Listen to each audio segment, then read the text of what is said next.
Bonjour à vous, participants de l'Église Vie aujourd'hui, mais surtout participants de Christ.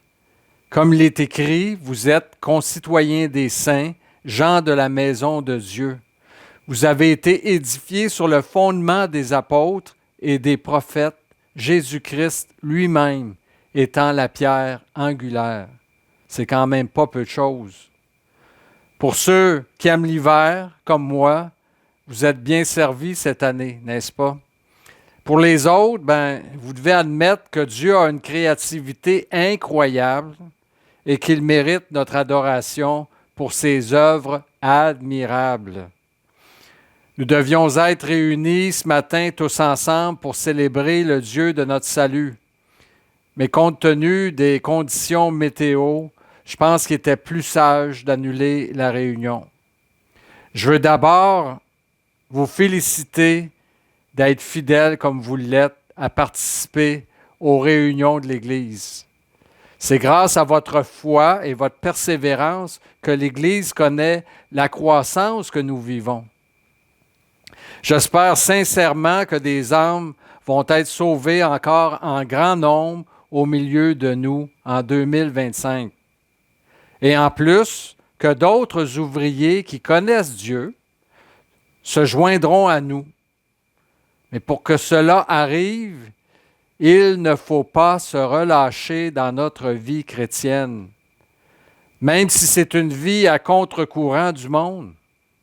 Il faut rester consacré à la prière et à l'étude des Écritures individuellement et collectivement. Il faut chercher la présence de Dieu à tous les jours. Dieu, notre Père céleste, n'attend que ça, qu'on réclame sa présence. Il nous aime et il tient à nous comme la prunelle de ses yeux.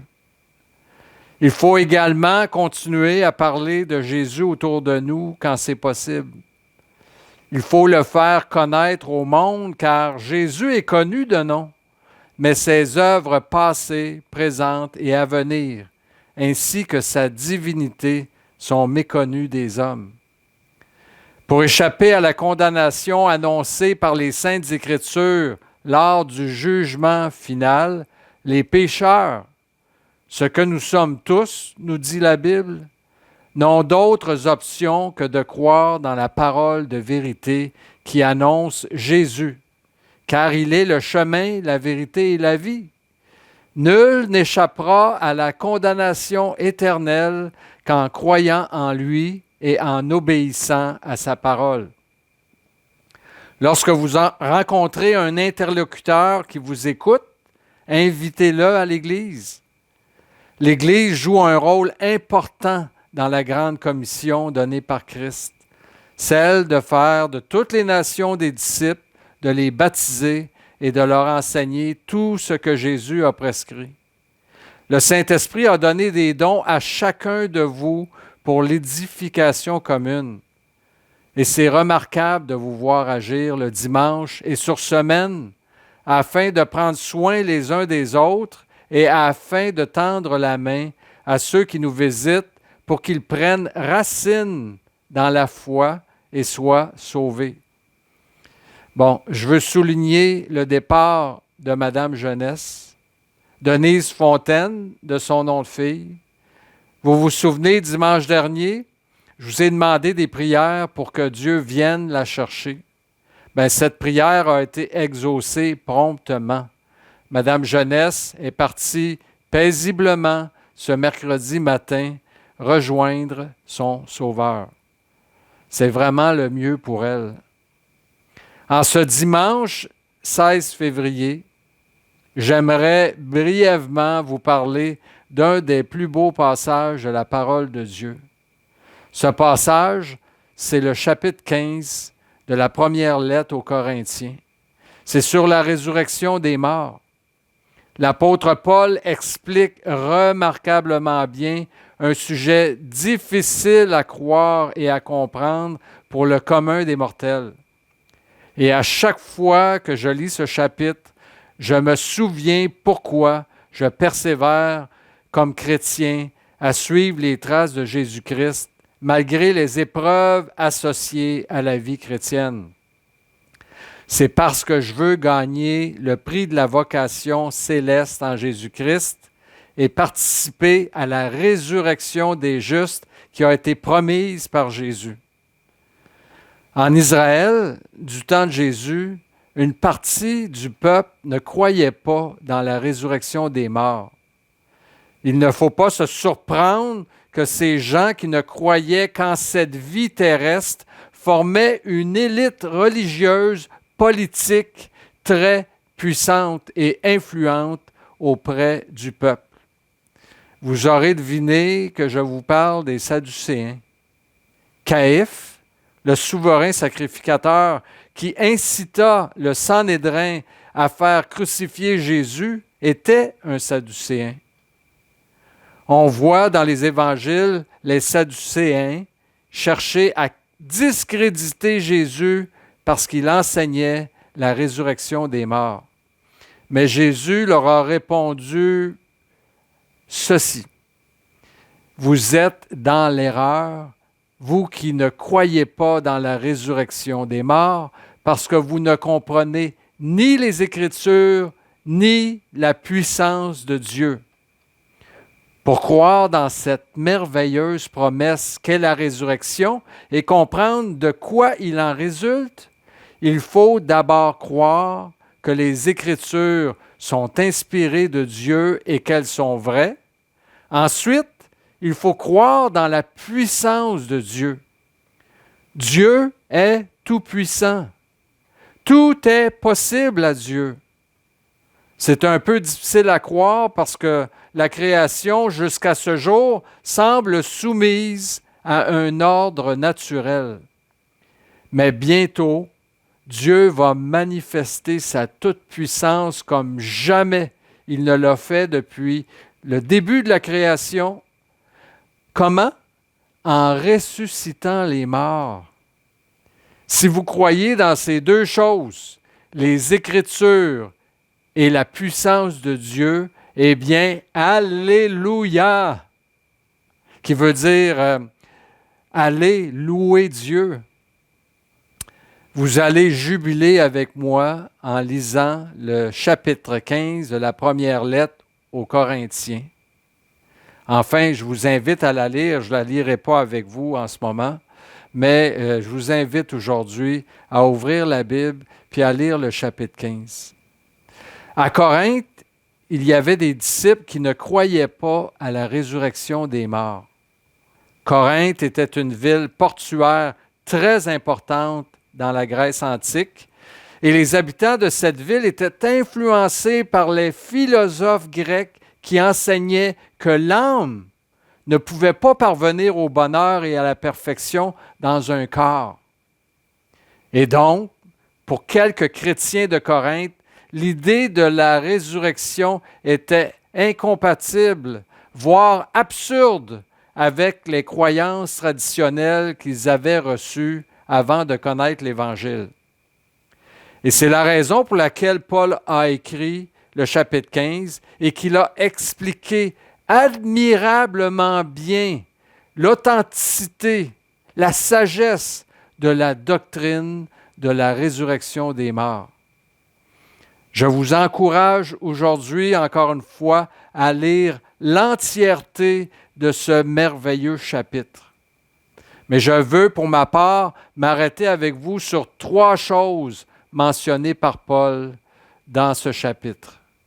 Premièrement, Jésus est le premier-né d'entre les morts à recevoir un corps glorieux et éternel.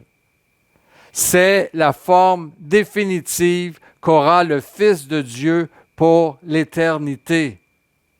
Avant de s'incarner sur terre, en naissant d'une femme selon ce qui avait été annoncé, Jésus est apparu sous plusieurs formes dans l'histoire de l'humanité.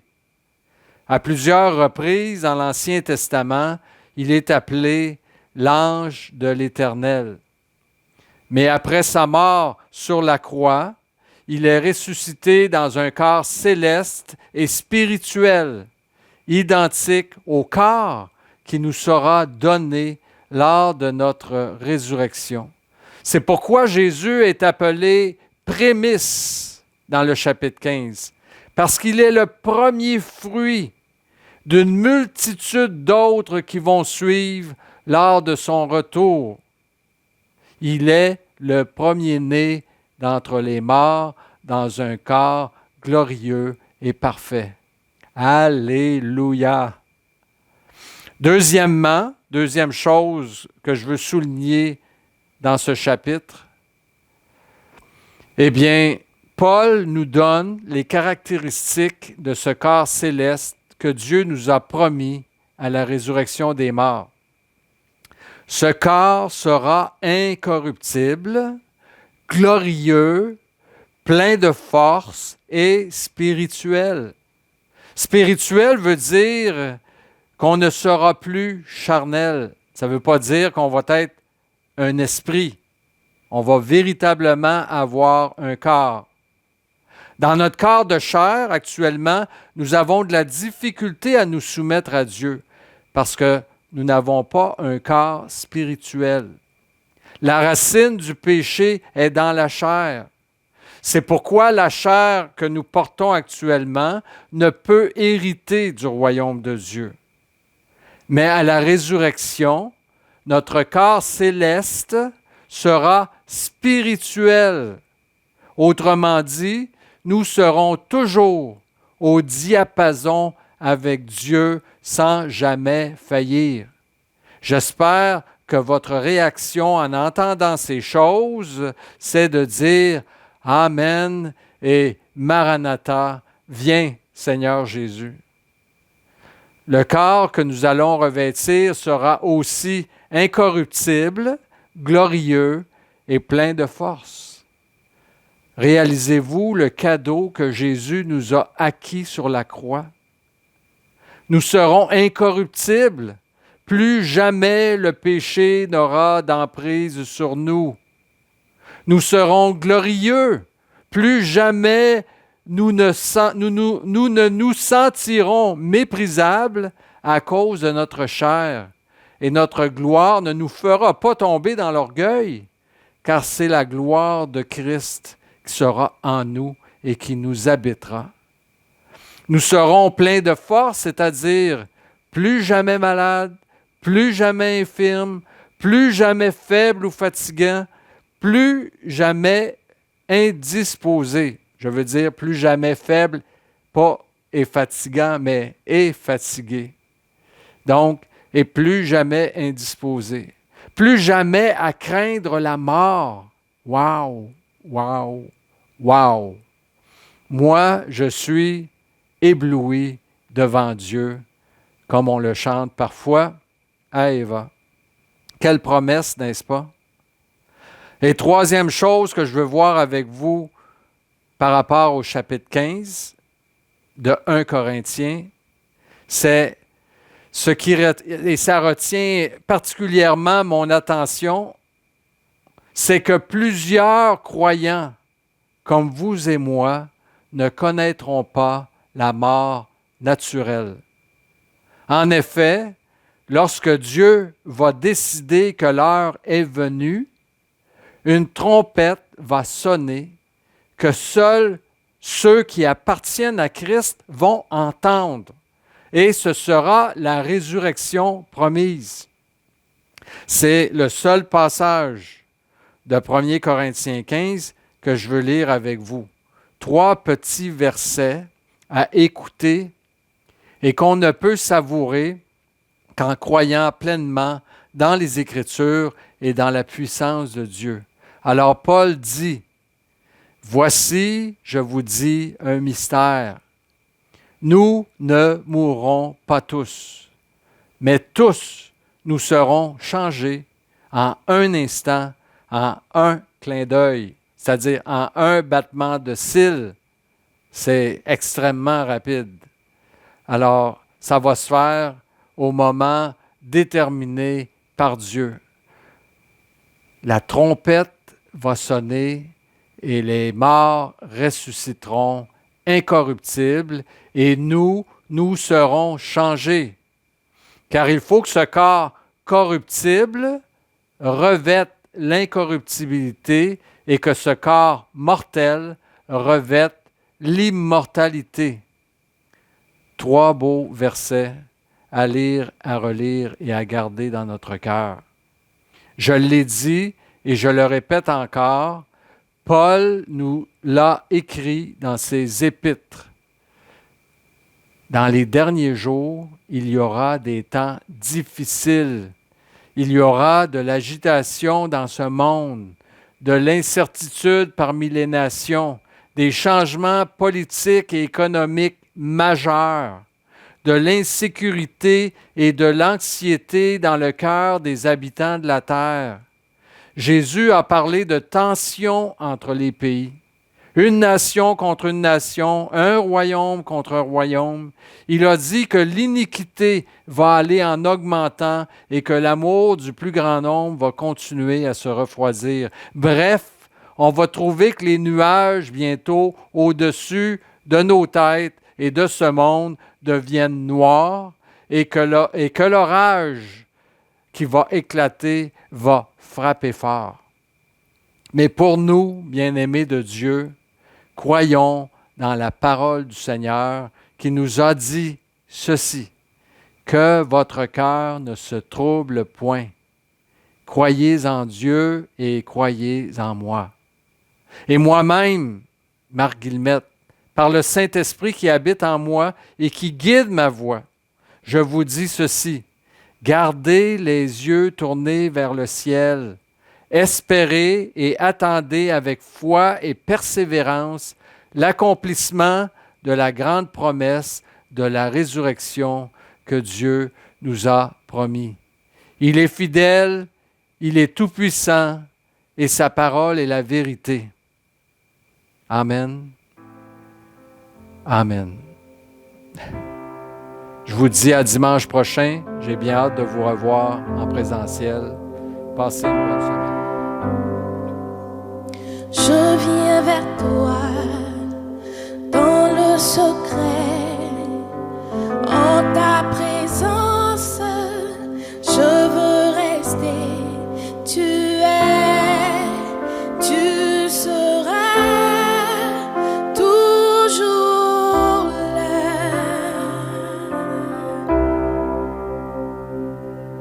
Tout contre toi.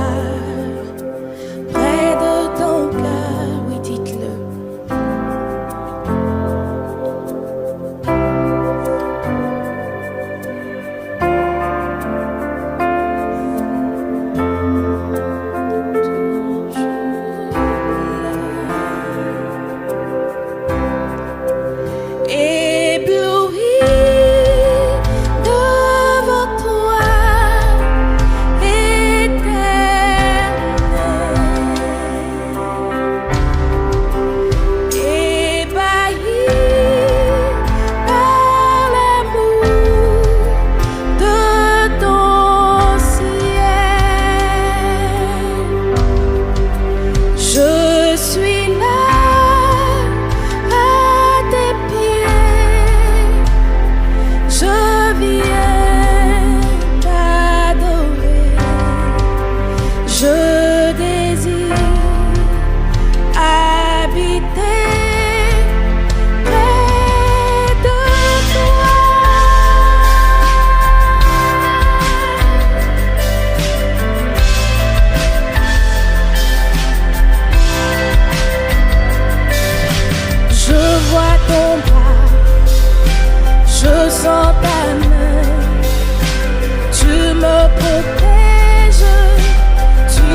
je désire ardemment. Je voudrais habiter dans la maison de l'Éternel pour contempler la magnificence de l'Éternel et pour admirer son nom. Seigneur, telle est ma prière. Je veux demeurer près de toi, me prosterner devant ta face, te louer à chaque jour qui passera. Tu es digne de recevoir cette adoration. Prends la place qui te revient, ô Père. Fais ce que toi seul sais faire dans les cœurs de tes enfants ce matin. Nous t'appelons au Saint-Esprit. Tu es notre lumière. Disons-le, il est ma lumière.